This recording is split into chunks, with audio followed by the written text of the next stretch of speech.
It is a huge honor for me to be podcast interviewing Paul Dunn. Paul is a four-time TEDx speaker. He is also a senior fellow in one of the world's leading think tanks and holds a Lifetime Service Award to the accounting profession in the UK. He was honored as a Social Innovation Fellow in his new home of Singapore, where he's podcasting me today. It's 4:30 a.m. there, and it's 1:31 p.m. here. Something he shares with film star and philanthropist Jet Li and Walmart chairman Rob Walton. He was one of the first 10 people in Hewlett Packard in Australia. He then created one of Australia's first computer companies, and then the Results Corporation, where he helped develop and grow 23,000 small and medium-scale business enterprises. In the dental world, Paul was principally responsible for the introduction of Dr. Paddi Lund into the world of business with his happiness-centered business concept. Paul's programs are now estimated to be in use by over 230,000 businesses worldwide, and he continues to push the boundaries. He recently featured in Forbes Magazine alongside Sir Richard Branson in a global piece on disruptors in business. He is chairman of the B1G1 Business for Good, a company that's already enabled businesses to create over 75 million giving impacts around the world. And in September 2015, he was honored by the Peak accounting body in the UK as the first recipient of its Outstanding Contribution to the Profession Award. Now that's pretty good, of course, but what's really amazing is Paul is not an accountant, and yet they reach out to honor him. He travels close to 800,000 miles each year, and he tells me his baggage goes twice as far. I cannot believe I got Paul Dunn to come on my show. Thank you so much for being on my show today. Howard, it's just an absolute privilege and a pleasure too. Thank you so much for inviting me. I'm thrilled to be here. Well, you're talking to tens of thousands of dentists who, for 8 years, they studied geometry and physics and biology and chemistry and the Krebs cycle and root canals, fillings, and crowns. They didn't learn 1 hour of free enterprise or business. And right now in the United States, we have 56 dental schools, and last month, they just graduated 6,000 new kids into dentistry, and about right now they're finding out that they're going to have to own a business along with learning how to do root canals. What advice would you give these kids? Well, interesting one. I think that, they're graduating and coming into the marketplace at a fascinating time. I think there's never, ever been a time like this. Disruption is all around us, which of course is scary. Or it can be just the greatest opportunity. I think that you and I, Howard, get it, that we're just so happy to be alive in this time where we're able to do things that we just were not able to do so many years ago. And so I think the biggest advice that I would have, in fact, someone asked me, was it last week, to contribute to a book. And the idea of the book was, what are the 3 things that you would tell your grandchildren? And so I answered that this way. Howard, I know that, you and I, we have the privilege of talking to audiences around the world. And whenever you do that, people ask you, if you get butterflies. And of course, the reality is that we do get butterflies when we do things. And apparently that's very good for some reason. I think, though, the trick is, and this is leading to the answer to your question, the trick is to get the butterflies flying in formation. That's the trick, right? And so whenever, for example, just before coming online with you here, I went through a little ritual, and that ritual is just 2 words, and the ritual is, and which repeats maybe 3 or 4 times, actually today about 9 times, because it's 4:30 in the morning, as you said. And that ritual was just this: for them, for them, for them, for them.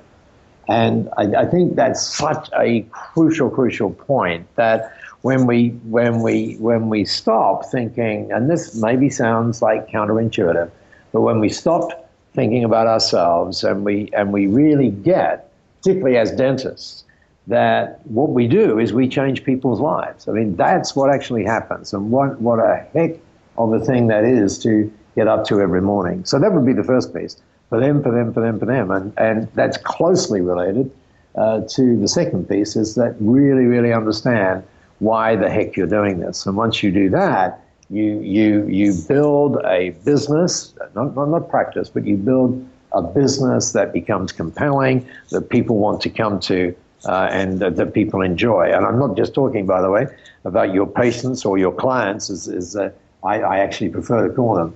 I'm talking about your team members and all those people that you touch as part of this great work that you do.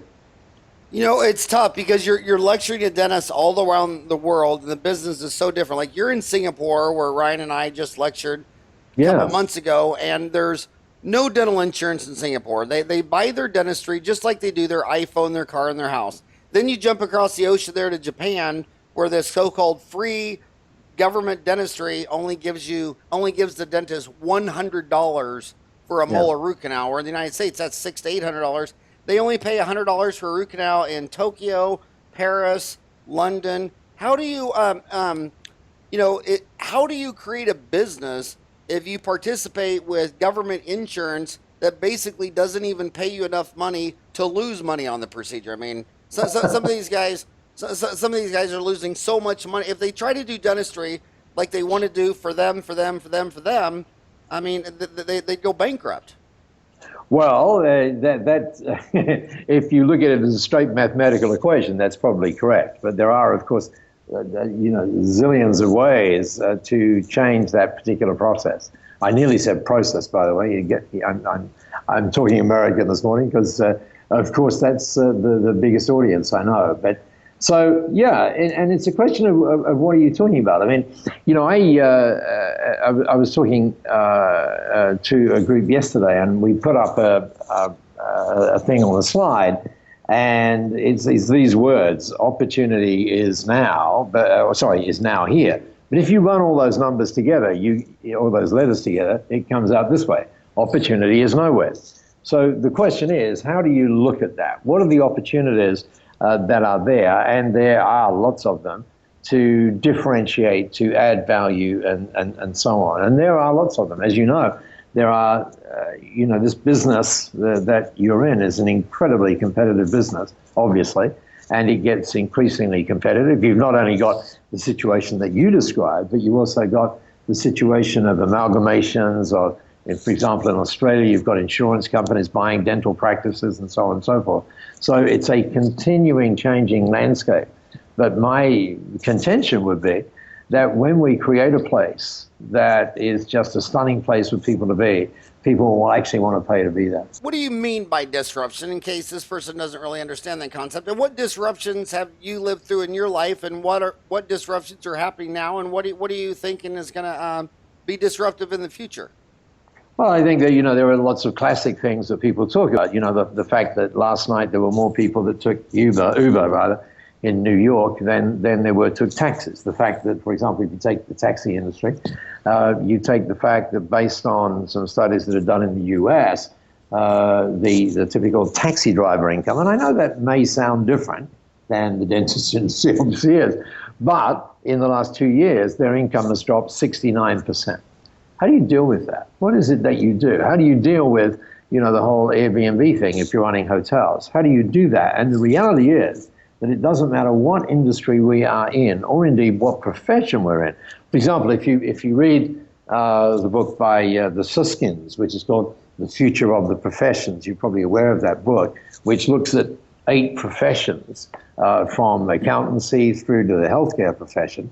And he talks about the massive disruption, I should say, that we're faced with today. If you think about it, there are what we've got, for example, is we've got right around the world now. We've got people doing things that just were not possible before in every profession. So, for example, now it's possible. Let's take accountancy as for example. It's now possible to set up in a bedroom. Now, I know you can't do that if you're a dentist, but to set up in a bedroom and outperform, outservice, outprice, outdo all of those sorts of things that, the big guys in the big end of town can do. So this way of doing things, the fact that, for example, everything is happening at an amazing speed. As you and I talk, for example, as you know, there are something like 1.6 billion websites around the world growing at an amazing, amazing pace. So everything is there. Everything is switched on. Everything is 24 hours. Those kind of things just did not exist way back, in fact, even 5 years ago. So to deal with this increasing landscape is a challenge. I mean, the reality is it's not an easy one, but it requires new solutions, I think. How are connections important in dentistry? Oh, Well, one of my fellow TEDx speakers that I'm sure you're familiar with, because something like 36 million people have watched her TED Talk, and that's a lady called Brene Brown. And what Brene says in her brilliant talk on vulnerability, she says this. She says, connection is why we're here. It's what gives meaning and purpose to our lives. So if you look at that, and then you combine that with someone like, for example, Seth Godin, and as you know, Seth says we are now in the age of connection. And most people, when we talk about that, they think that what we mean is it's connection to the client, to the patient or something. But it's not that. It starts, as you well know, Howard, with connection to yourself. Because unless you seriously understand why it is you're doing this, why you get up every morning, and we might talk about that in a minute, unless you understand that, it's impossible for you to connect with your team. And if you don't do that, you're going to get this revolving door in terms of people who work with you. You cannot then connect with the customer, and you certainly can't connect to what's going on in our world. So this whole thing about connection actually starts with connection to ourselves and really understanding why it is that you get up in the morning. So you're saying the power of why is very important. I think it's critical. My friend Simon Sinek, and I'm sure many of us would have seen Simon's TED Talk, or alternatively we would have read, Start With Why. And Simon says it this way, or he says a lot of things, but one of the things he says is this: differentiation. And clearly, when you look at the numbers you were talking of before, that's what we need to do, differentiation, because now people have so much more choice than they ever had before. So differentiation, he says, comes from clarity of why, not from excess of what. And yet what we tend to focus on is what we do, rather than why we do it. And it's this why that is compelling. So, for example, if many people would be listening to us now, and wherever you are, by the way, thank you so much for tuning in, that many of us would be listening right now on an iPhone or whatever it is. And I think the iPhone is a very useful device for actually finding out why you get up every morning. So once you finish listening to this, here's an interesting little exercise for you. Just say, if you've got an iPhone, for example, as opposed to the other one, just say, hey Siri, open up voice recorder. And then when you finally get to press the little red button, just do this. And just say, I get up every morning too, and complete that sentence. And that's a very, very tough thing to do. But unless and until you do it, then you're not going to be clear. You're going to be unconnected, or if you will, disconnected, and not able to make a success of changing people's lives. You're just not going to be able to do it. That is interesting. So, what is the power of small? To understand how all of these things, of course, relate to each other, and to understand, as I know you do, that it is these tiny, tiny, tiny things that make a difference. For example, if you mentioned my work years ago, which still continues with Dr. Paddi Lund, and Patti, as you mentioned earlier on, was a dentist who decided that one of the things he would do, I mean, this is really bizarre, right? He set up what he called a referral-only practice. So just go figure that. And back in those days, he even removed himself from the yellow pages. So you couldn't find this guy unless you were referred.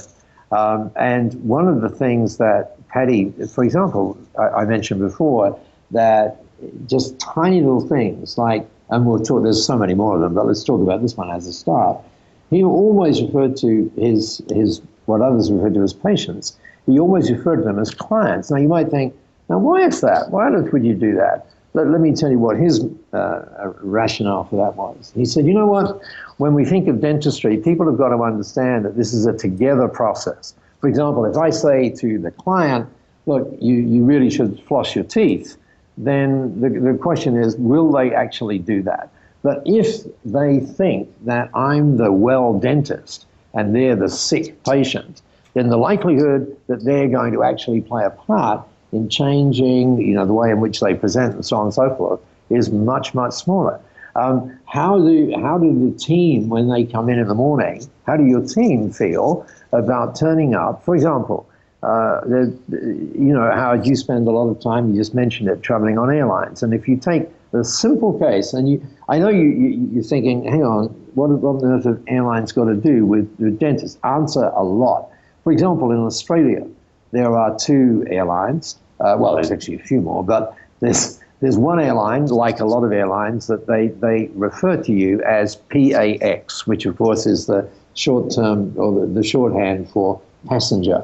There's another one that if you happen to use that term, you will get a career council, and you use it again and you'll be out of it. In that second airline, they refer to people as guests. So just go figure, just by that simple terminology, which airline is going to give you, just give you an extraordinary experience? Is it going to be the one that internally refers to you as a passenger, or is it going to be the one that internally and throughout all of its connection with you refers to you as a guest? And you know the answer as well as I do. Take for example, let me give you another very simple example and show you how 8 words, for example, can change a conversation that every single one of the people listening to us now have, or at least one of their team has, every single day. And the conversation might go something like this, where they have a client on the phone who's saying, oh, could you tell me what the price is for so-and-so and so forth? Now, many people are going to answer that question and say, well, yes, it's $120 or whatever it is. And as you well know, the person on the other end of the phone is going to say, and in 85% of those cases, well, thank you so much for that, I'll give you a call back. Now, the reality is, of course, they're not going to give you a call back. What they're going to do is call someone else and try and find something that's cheaper. And the reason for that, we actually think, oh, well, that's their fault because, they're a price gouger or a price seeker. But it's actually our fault. If you look at that another way, let's just see if we can change that conversation. So the conversation goes like this. So could you tell me the price of that particular procedure, whatever it is? And the person might say on the other end something like this. Well, yes, it's $120 or whatever, and that includes a number of special things. Now, there's only 8 words on the end of that. And that includes a number of special things. But what happens when you handle it like that is all of a sudden the question that you will get back is, so what are those special things? And now the discussion is not based on price, but it's based on the special things that you're crafting to create an experience as you care for that particular client and as you start considering that what you're actually doing is changing their lives. So that's a simple example, but there are, as you know, there's hundreds of those examples. So what do these dentists find when they log on to your website, B1G1.com? Or another way to put that question would be, what on earth is something that looks like philanthropy and so on and so forth? What on earth does that have to do with how we run a successful business in dentistry? Let me give you some typical examples of that. I mentioned before this whole thing about revolving doors. Now, one of the things that you're able to do at B1G1, for example, all of the people who are part of that, or the business who are part of that, essentially what it helps them do is it helps them tell a better story. And all of us know that it's all about stories. And so, for example, the fundamental part of B1G1 is that you're able to say, every time someone does business with us, something great happens in our world. Now, that's something great, for example, can be from some 856 stunning high-impact projects right around the world. So, for example, you just imagine the world. Let me get outside of dentistry just for a moment, then I'll bring it back in. So imagine a world where every time someone got a cup of coffee, just imagine this world, Howard. Every time someone got a cup of coffee, a kid got access to pure life-saving water. Imagine every time someone got, a plasma TV. Let's go up higher for the minute. Imagine every time that happened, that somebody somewhere who could not see got the gift of sight. Or imagine, if you would, when someone buys your book, as a for example. Just imagine that when that happens, a tree gets planted. And one, you might say, well, what on earth does that have to do with this revolving door? So I'll tell you about how that works with clients in just a moment. But how on earth does that relate to this whole thing about how do you keep team members and so on? And I was talking just recently to a dental practitioner in the United Kingdom, and he was saying, funnily enough, his name's Howard too, and he was saying, you know, this revolving door, we just haven't been able to keep anyone. But now, when people, as in our team members, but when people come into this particular practice, they get or business, they understand instantly that this is a place which is very, very different, where fundamentally there's a giving spirit in it. And in fact, what happens is the client can actually, there's little things up all over the place where they can actually make, as it were, a contribution to this. But imagine this. Just imagine this.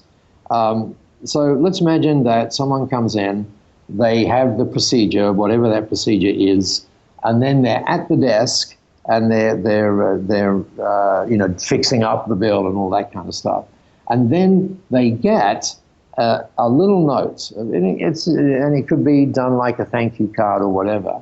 And that little card says something like this: Mrs. Jones, thank you so much for coming to visit us at XYZ practice this morning.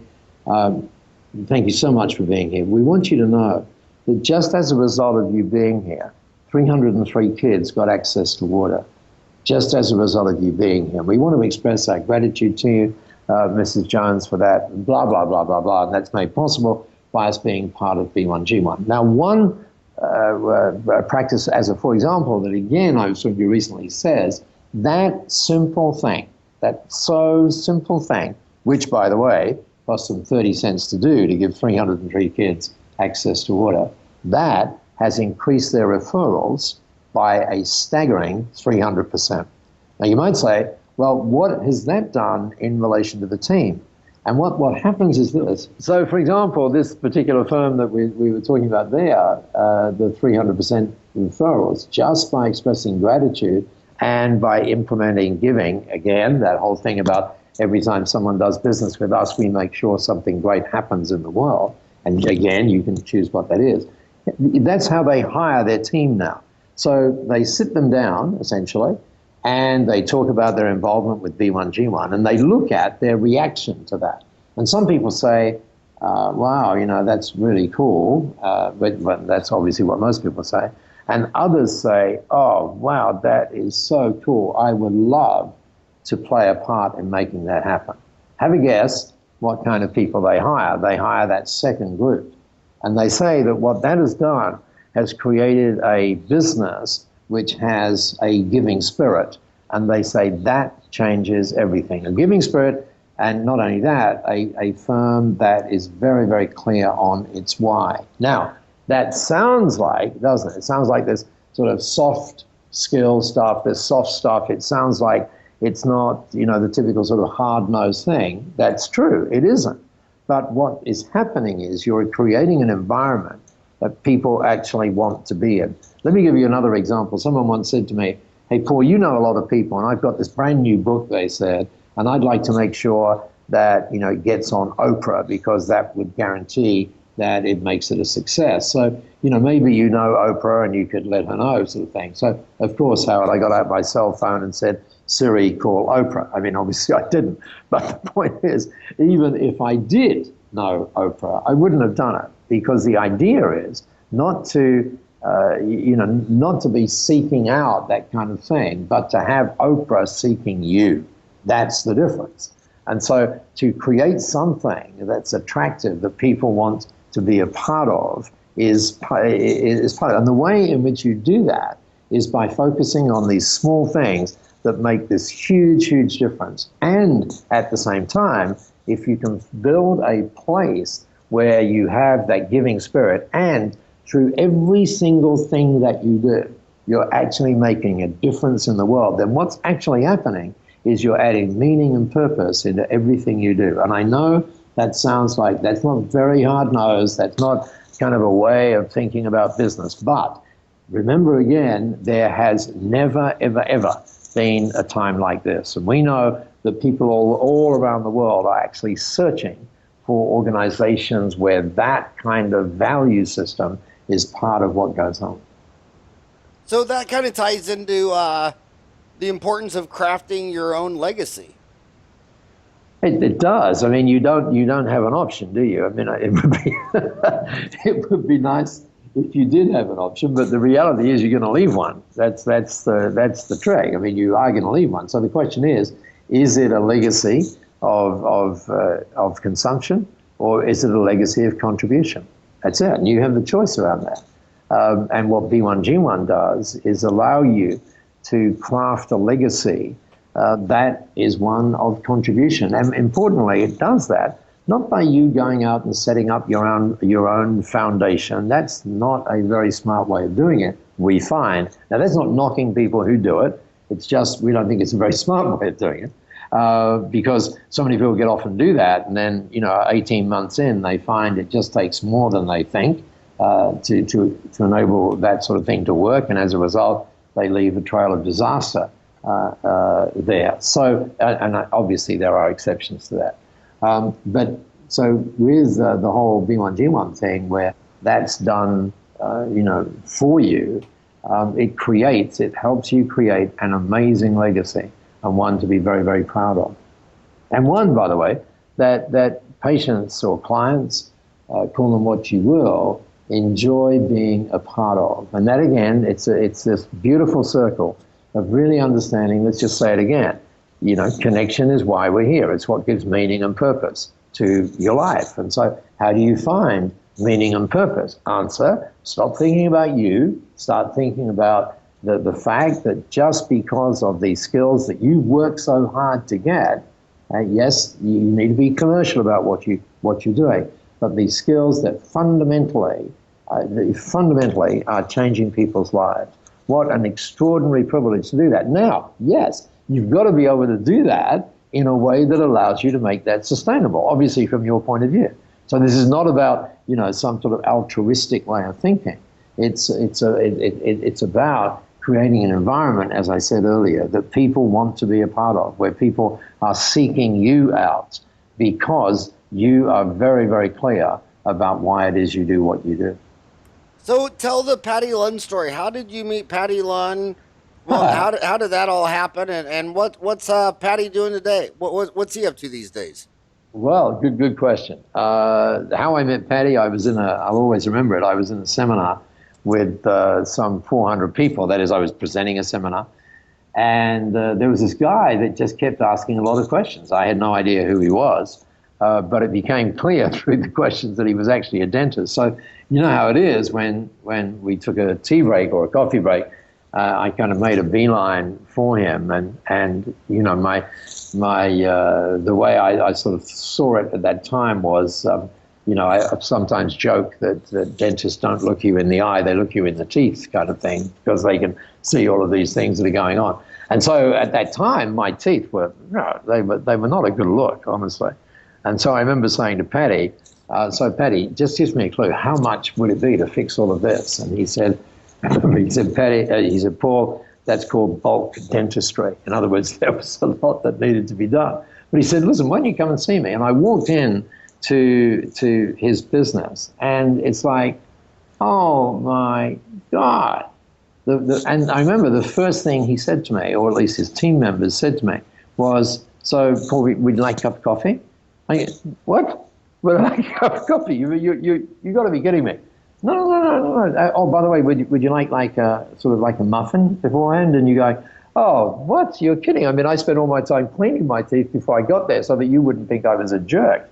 And they are doing all of this thing and creating an experience, the like of which, you'd never seen before. In fact, it was so, what shall I say? It was so foreign to the kind of thing that I'd experienced that I was right in the middle of producing a program at the time, which was called Towards Awesome Service, where I was talking about all of these little things. And I remember, just as a result of me walking into that dental office, I decided we were about 85% done with creating that program. And I decided that I was going to redo it all over again and actually make Patti the hero. Because if you could create a dental business where people loved to go into what, I was reading something that you said that Ogden Nash said the other day about dentistry, about the pain that's caused and all of that kind of stuff, both psychological and physical pain, I think Ogden Nash said. And so how can you create that place where people actually wanted to get into it, and yet the only way they could get into that was by referral? If you called up, Patti's office and said, oh, can I get in? I got this little issue. Patti would say, well, actually, no, you can't. And let me continue with this story because it's a critical point. And you cannot do that unless you've been referred. Now, why did that happen?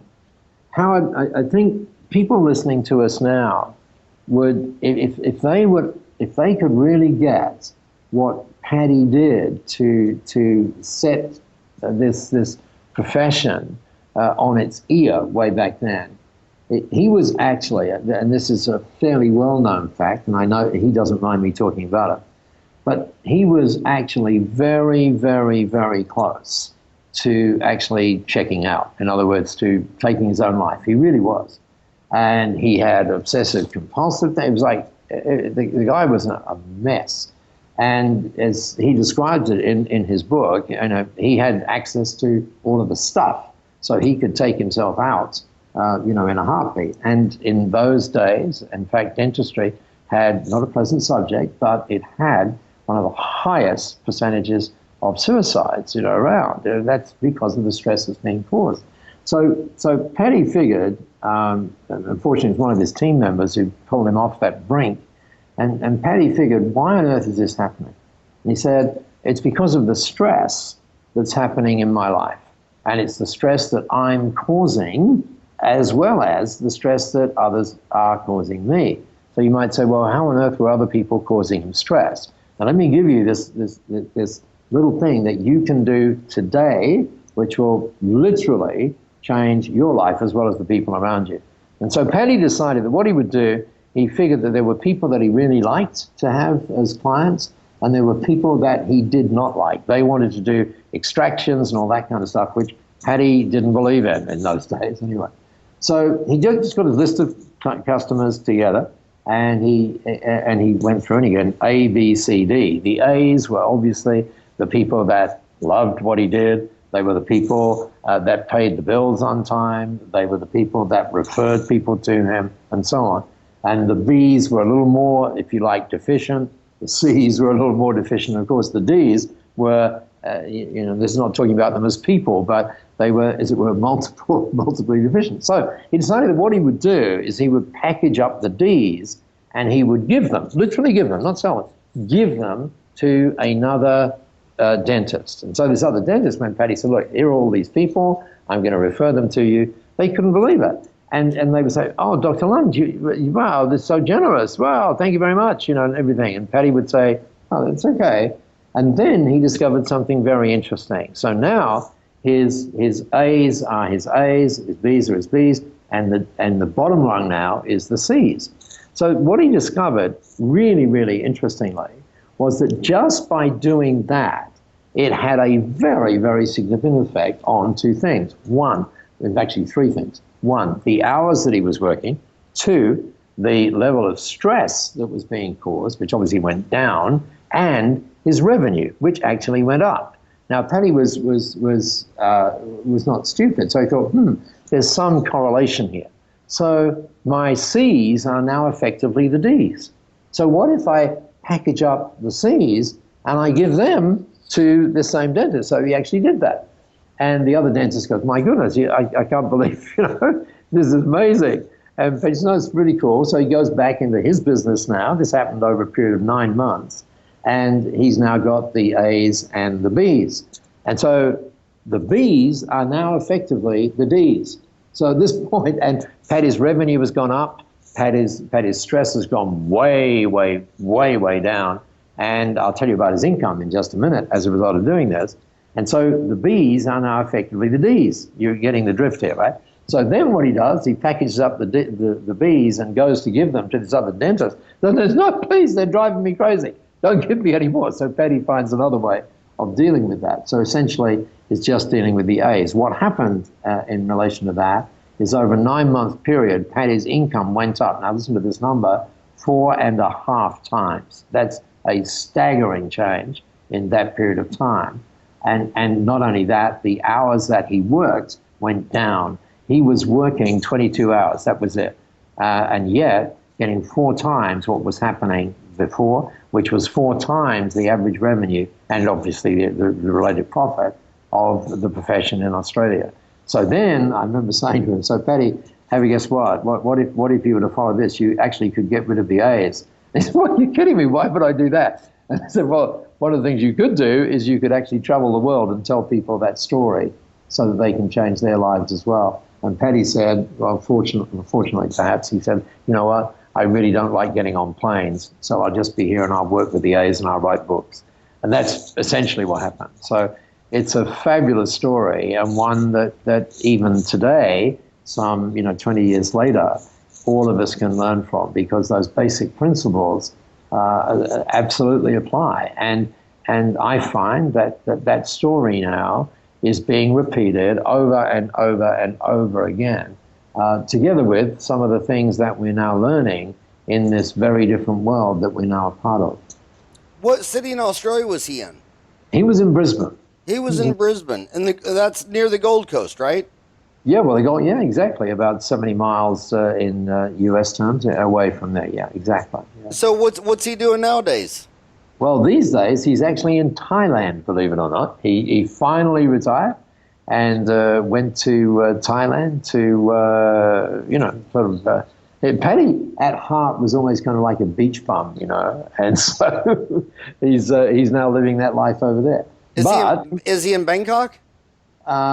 Just outside of that, yes, he is, yeah. But what's interesting is, you talk about the legacy. I mean, his work lives on. I mean, still that book, Happiness Centered Business, is just a book that defines, a whole lot of things, which are very, very, very similar to the kind of things that we're talking about. Patti, for example, instead of talking about the power of small, he would talk about the way he would call it is the critical non-essentials.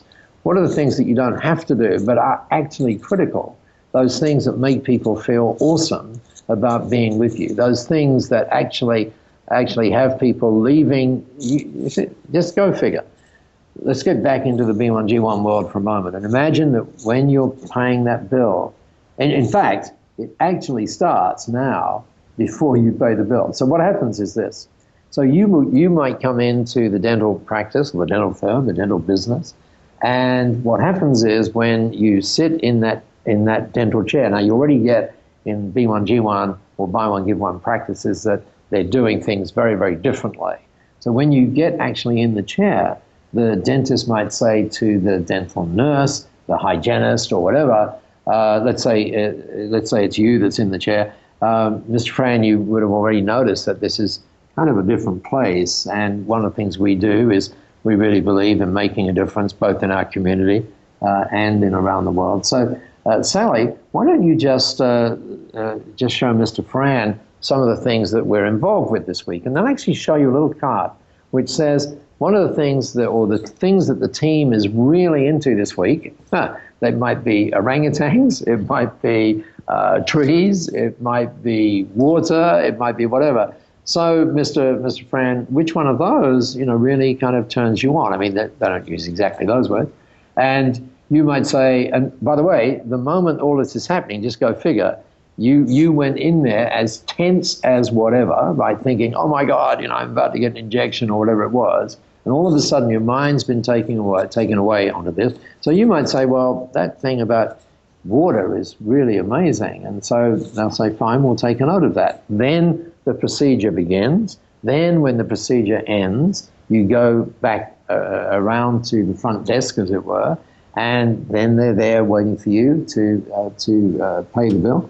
And then on payment of the bill, Mr. Farran, thank you so much for being with us. We just want to let you know that as a result of you being with us today, 27 kids, whatever, pick a number, 27 kids got access to water and Actually, some kids also got access to some blindness prevention pills that really protects them from serious injury, or serious illness, I should say. And you're going, you are kidding me. No, that's exactly what happened. And then what happens, particularly in the United Kingdom, you take that little card home, you put it on your mantelpiece, and then your friend comes around and says, what's that thank you card up there? Oh yeah, you got that from the dentist. Sorry? You got that from the dentist? Yes. Oh my gosh, really? I must go see that thing. So it becomes this beautiful virtuous circle. Sadly, when we're using words, sometimes it's difficult to kind of paint the picture. But when you see that actually happening, and you talk to practitioners who are doing that, it's just an amazing change that comes in their lives and in the lives of the people in the practice. So I hope that made sense, by the way. It did. How do people get a hold of Patti Lund's book, The Happiness-Centered Business? Well, they would get that. I think it's published by a company called Solutions Press. That was actually a guy who used to work for me who got so impressed by what Patti was doing. He said, you know what? I want to make Patti famous as well. So Solutions Press is where you get that. And there's a whole series of those books, but it actually starts with this Happiness-Centered Business book. And that's, if you like, the beginning of that particular journey. Highly, highly, highly recommended. So you can go to paddilund.com, PADDILUND.com, and there's a link there for Solutions Press. Yeah, so there's an email click there. Yeah. That is amazing. Do you think he'd ever Skype us and talk to us? And we could put that at the end of this, or we could do a separate one with Patti. What are your thoughts? Well, I mean, as I tell the story, it's hopefully a compelling story, and I'm sure that if Patti knew that Farran was calling him and wanted him to be online, I'm sure that would be a very compelling thing that you and the people you were telling me, 1 million downloads or something, whatever that number is. I mean, that's astonishing, Howard. The contribution that you're making through this is amazing. And so, yeah, I'm sure, if he knew you were on the phone, or Ryan was on the phone to him, that would be somewhat compelling, shall we say. Well, can you arrange it? Can you set it up with them, you think? Sure, I can. Absolutely. You know who turned me on to Patti Lund? You know who his biggest fan in the United States was? Do tell me. Woody Oakes, who started the Profitable Dentist newsletter way back in the day. That's exactly right. And there was a guy before him called Earl Estep out of Texas called Country Gold, and then he retired, and this Indiana boy named Woody Oakes decided that he just couldn't handle the fact that the Country Gold newsletter was gone, so he started newsletters, kind of a bridge to that, called the Profitable Dentist, and he was the one who brought Patti over, and I saw Patti. I mean, gosh darn, what was that, like 1990 or? Yeah, it would have been, actually, I can tell you, 1993 was when that story that I just told you happened. And then, for the next 7 or so years, because the most difficult thing was to get Patti on a plane. He hated doing that. So to get him to the U.S., was quite a coup back then. Was it in Destin, Florida, wasn't it? Somewhere down there, yeah, exactly right. Yeah, Destin, Florida. I can't believe that was 23 years ago. Well, oh my God, that was the year Ryan was born. There you go. And you see, there's all sorts of legacies that you can create, right? And isn't that amazing that here we are in 2016 talking about something that happened way back then? And that message is so powerful, because I knew oral surgeons who were burned out and ready to quit, and then they realized that 99% of their stress was doing this one orthodontic procedure, and they literally reached out to the other oral surgeon in their neighborhood and were able to find an oral surgeon that actually loved them. And they said, I'm going to give you all that. I know a general dentist, one of my very good friends, told me back in 87, he said, I'd rather be taken out in the backyard and beat with a belt than do a root canal. And I said, dude, they're called endodontists. You cannot do something you hate for money, because it'll lead to, suicide would be the worst, but it can lead to depression and alcoholism and not being happy with your kids and family. And if you hate a procedure, or even a patient. I mean, there's nothing wrong with firing a patient. One of the most stressful things to me is I had to fire my favorite patient. I just loved him. He's passed on now, and but my staff just they couldn't stand him, and they would get frazzled when he was coming in because he was crazy. I mean, I loved him. He had a heart of gold, but I had to fire him. I had to tell him, I said, dude, you can't come in here. You upset all the girls. You know, I just can't have it. But yeah, and then that's, life by the way, isn't always about addition. It's about subtracting. You got to subtract things that are not worth your happiness, peace of mind, and money. well, you know. By the way, that story that you just told about firing that the guy that you loved, but the team didn't. I mean, first of all, well done on your courage for doing that. But that's actually a very, very smart way of doing it. And every 3 months, you go through the client list and you say to the team, guys, which are the guys that are driving you crazy? And here are the guys that are driving me crazy or whatever. And bang, they're in control of that. Why wouldn't they be? Because it starts with creating a team that really enjoys doing what they do. Well, it starts with you really enjoying what you do. I mean, as you said just a minute ago, if you hate what you're doing, then jeepers, I mean, just stop it before you do something crazy and realize that you're in control of it. In fact, some of the dentists that I work with, they have this little thing up on their board sometimes, and it says SIWSINT. And people frequently ask, well, what the hell does that mean? And what it means is this: success is what I say no to. It also means success is who I say no to. And so, Howard, I'm so thrilled that you've had that experience. And people listening to us now are probably going, oh my gosh, I'm doing that. I'm doing that right now. And we need to understand that it's crazy. Going back to Simon Sinek, for example, with Start With Why. And by the way, if people listening to us now have not listened to Simon, you could, of course, go out and buy his book, but don't do that. Just go and look up on TEDx, and you'll see the first one that he did in 2009, actually. And people look at that still today, and they go, you know what, Paul, that 18 minutes changed my life. Just go ahead and do that. I mean, yes, Howard's providing this wonderful place where you can check in, but the great thing, Howard, is that as a result of this, you become a fabulous resource for continuing for this profession to do great things. Let me give you, now there was something I was going to do with that, but anyway, oh yes, I know. Simon says this, he says, the goal is not to deal with everyone who might want or need what it is you do. The goal is to deal with people who believe what you believe. Now, if that's true, and by the way, it is, if that's true, then we need to be leading with what it is that we believe in. And I don't mean that, in a religious sense or anything else like that, but some of the basic values that we believe in, because we know that people are now, for example, let me give you another resource that might well help. There's a lady, Inc. magazine, this lady lives in Australia, Inc. magazine. Oh, Howard, this can be huge. I'm not sure that you would have read this yet, even though I know that you're up on these things. But Inc. magazine reckoned that this book, which was published in November by this young lady whose name is Bernadette Jiwa, spelled Jiwa. Her blog, by the way, which is a brilliant blog, is called The Story of Telling. And the book, which you can get actually right now, you can, believe it or not, you can get this book. It's called Meaningful. And you can get this book on Amazon on your Kindle for less, for $3.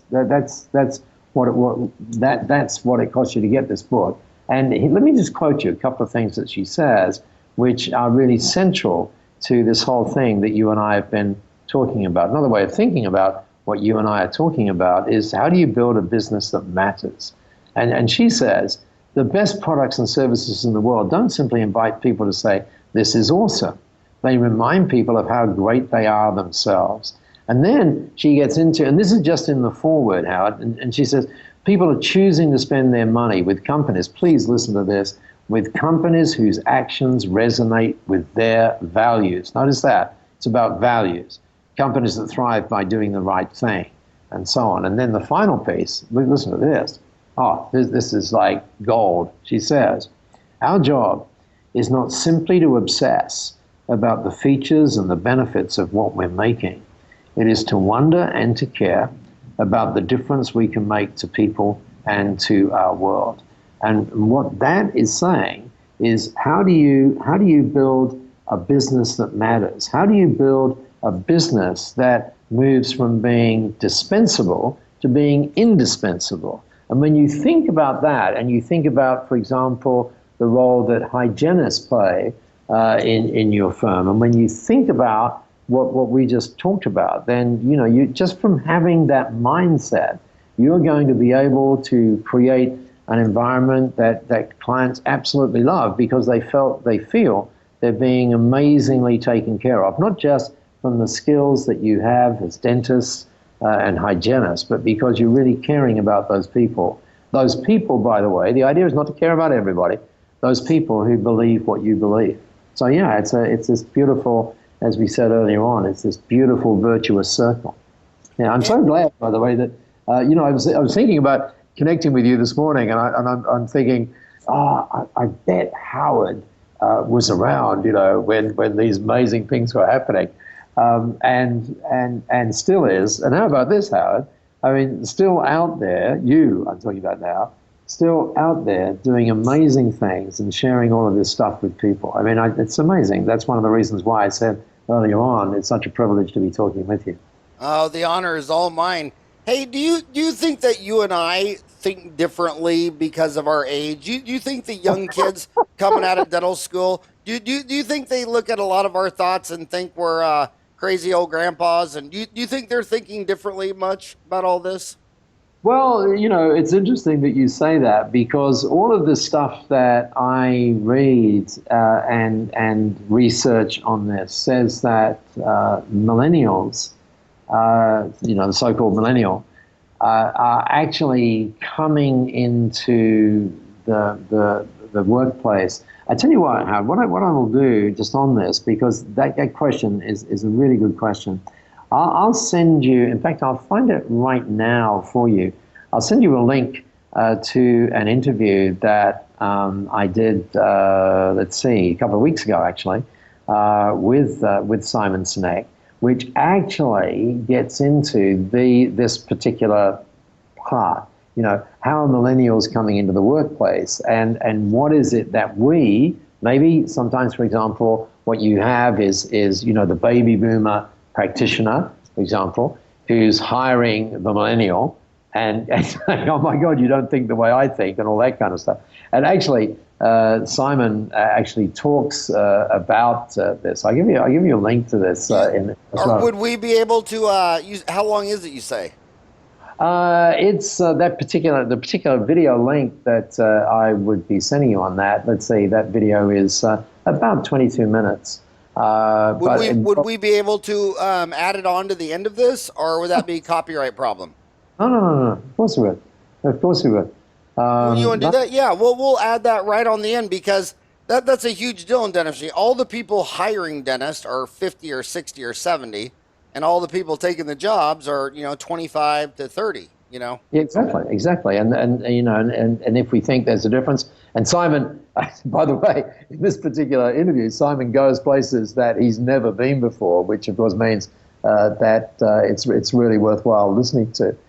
So let me just put that on the Skype chat there for you. Here it is. There's the link right there. There it is. So we can pop that on the end of the podcast, absolutely, with the show notes and so on. So I can't believe we're out of time, but I got to digress to, you've lived in London, Australia, and now Singapore, right? Yeah. Has that been your three primary addresses?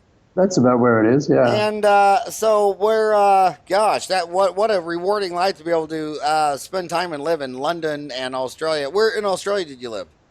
Mostly on the Gold Coast, actually. And now Singapore. So when's your favorite and why? Oh, living here in Singapore is actually my favorite. That's why I live here, I guess. Although, when people say, it's a bit like you have, when people say, well, where do you live? My sort of smart answer to that is aeroplane. But home is very much here. And I think there's so much about this place. We just celebrated, that is the country, just celebrated its 51st anniversary. So it's a fairly young place. But how do you, in 51 years, build a country from nothing that had no resources to a country that kind of tops the world in so many areas? And it's a great story. And so, for the people listening to us now who are looking, well, where should I go, next time I get on a plane? Well, I know it's a long way, but Singapore is one heck of a place to be. And I read his autobiography. What was his name? It's a hard name. Lee Kuan Yew, yeah. What does it say it again? Lee Kuan Yew. Yeah, and it was an amazing turnaround. I mean, every economist in the world should study what that person did. And when you read his autobiography, you see so much obvious common sense stuff that I often think democracies don't have enough discipline.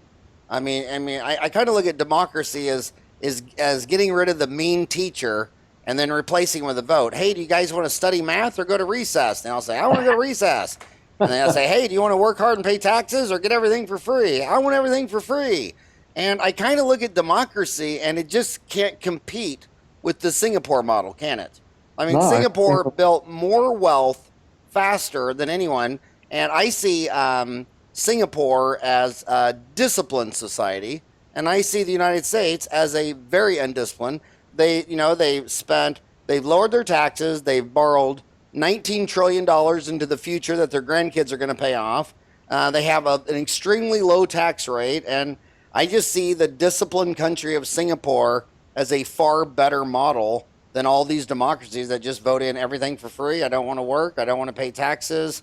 And do you agree with that assessment, or do you disagree? Of course I do. And one of the things that I do is, I'm very proud of the fact that my kids, yes, I have kids. One of them is 15 and one of them is 12, as 12 tomorrow, actually. And people are like, my God, Paul, at your age, you're a medical miracle. Yes. But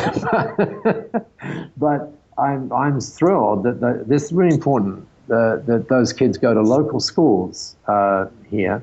And that is changing their lives. And let me tell you why. Because the education system here is it's a values-based education. And so when you grow up with that, then the kind of things that you and I are talking about just become part of who you are. So yeah, you're right. It's a great place to be. A friend of mine says it this way, perhaps as a closing comment. In fact, Simon actually mentioned something about this on that link that I just gave you. But how about this? Just consider for the moment that you and I worked, for example, for Google. Just let's imagine we did. Whether you like Google or not doesn't matter, but let's imagine you did. The reality is that if we worked in that environment, then we're going to be more creative. We're going to be all of those sorts of things. And the thing that we have to understand in the dental environment is this very simple phrase: environment dictates performance. It really does. The environment dictates performance. And so we have to look at the environment that we're creating. What is the environment that we're creating for our team? What is the environment that we're creating for doesn't matter what you call them, for our patients or our clients? What is all of that doing about contributing to our community in amazing ways, and contributing most importantly to our realizing that this world is now so much more connected than it ever was. We can no longer build these silos. We really have to look at, it's just so lovely to know that you had read Lee Kuan Yew's book. I mean, that's when you just got to surround yourself. There's enough, here's the point, right? There's enough models out there now where you can look at and you go, wow, that's a great model. That's one that I'd love to be a part of. And that's why, again, your show is such an important place for people to be a part of as well. The other very interesting thing is that when you go to London or Paris or Montreal, the satellite dishes almost look like they're at a right angle because they're aimed at the equator. When you go to Singapore, you're like 1 degree south of the equator. So all the satellite dishes are pointing straight up. Straight up. And that's I love that city. You feel completely safe. It's completely clean. I would have, if I have a 4-year-old granddaughter, I'd probably let her walk down the street at 3 o'clock in the morning to go get an ice cream cone if she wanted. I mean, it was just totally beautiful, totally safe. I love the dentist there. I love the fact that the government thinks that if you eat sugar and don't brush and floss your teeth, you should buy your own dentistry, just like you buy your iPhone, just like you bought the cigarettes that cause your gum disease, you bought the candy bar that cause your cavity. And the dentists there are just so much more better in their frame of mind and their business than in Tokyo and London and France, where everybody thinks everything's for free, and they're getting $100 for a molar root canal that should cost, at least $600 to $800 US to do it once and right and quality. But we are completely out of time. I would like to, Ryan, I would love to, he put his video, I'd like to add that to the end of this. And then also, I think it'd be great to do a 1-2 punch where we launch yours, and then the next day do Patti Lund. I think that would be amazing. And if you want to do that, if you can set that up, I think that would be great. I would love to do that, and that's bearing in mind that it's now 5:30 in the morning.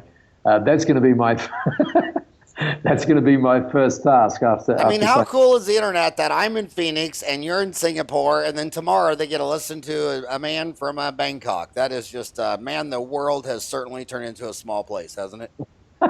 Thank goodness. All right. Well, thank you so much for being on my show. It was a huge honor, and thank you for all the 800,000 miles you travel each year, sharing your business expertise. Thank you for your website, B1G1.com. I hope everybody logs on. I hope everybody quits doing things they don't like to do for money, which leads to disease and depression, and start building a wide, purposeful practice so that they keep their staff for life. They're happy, they're healthy. Just be good, happy, and healthy. Concentrate on the why, not the what. Paul Dunn, thank you so much for being on my show. Howard, thank you. It's been an absolute blast. You've made my day. I was absolutely petrified of the dentist, and I hadn't been for a very embarrassingly long time. And unfortunately, I had a bit of a mishap. So I very sheepishly walked up the stairs and came in to see Warren, and he fixed me, put me back together, and at the same time I found out that they were sort of looking for a receptionist. So I applied for it, and I came in for the interview, and thankfully I got it, and I've been happy ever since. But yeah, in the interview sort of was mentioned about obviously sort of giving their involvement with sort of different charities, and part of the interview process is based all around our actual core values for the business. So we've sort of recruited like-minded individuals. Well, I am the practice manager here at Grey Home Dental Suite. I've been here 17-ish years. Every time a patient comes in for their hygiene therapy, we have, at the moment we have 3 projects. They get given a little token and they can come and choose which project they like. So we've given access to water, medication for a nursery child, building wells. There's just so much that we've done, and I think to date we've got 33,000 giving impacts. when we get a new patient especially, we send out a letter to them to explain any sort of treatment that they might need and to welcome them. And at the end of the letter we say, thank you very much for sort of coming and becoming a patient of ours. Because you've done this, we've donated a goat to a Kenyan family. We're here to make people happy and healthy. It just so happens that we do teeth as well. But yeah, so we've got his today because obviously he's undergoing some sort of cosmetic treatment, so he's obviously paying for it, so he's now donated a well. We're going to give it you now, and this is to say that just by having your teeth straightened, you've built a well in Malawi to give them access to them. Excellent. Thank you. They all like to get involved. Yeah, that's good. Because we're only a small business, we haven't had it's not been that easy to give back, and so B1G1 opened our eyes to that, and I think from that our giving has just escalated, I guess. And we're on a roll now, aren't we? And Yeah, we just definitely. love being involved with helping people. It's bonding for all of us. Yeah. It's really inspirational to sort of be part of a team that all feel the same way and all love to get involved. just the other day that a lady came in, didn't she, to ask us if one of our hygiene team would go and speak to some of a baby group. And she said, we've heard that you do a lot. And that made us quite proud, because obviously people hear that we're doing a lot, and because that's naturally who we are, I think. And it's what we've nurtured in the business throughout the years. And we've had meetings, and we've been sort of chatting and trying to get down really to the core about why we're here. Having that giving spirit, I mean, no one gets through that door if they haven't got that now. So rewarding to see what your efforts are actually contributing towards, and I just wholeheartedly recommend people get involved.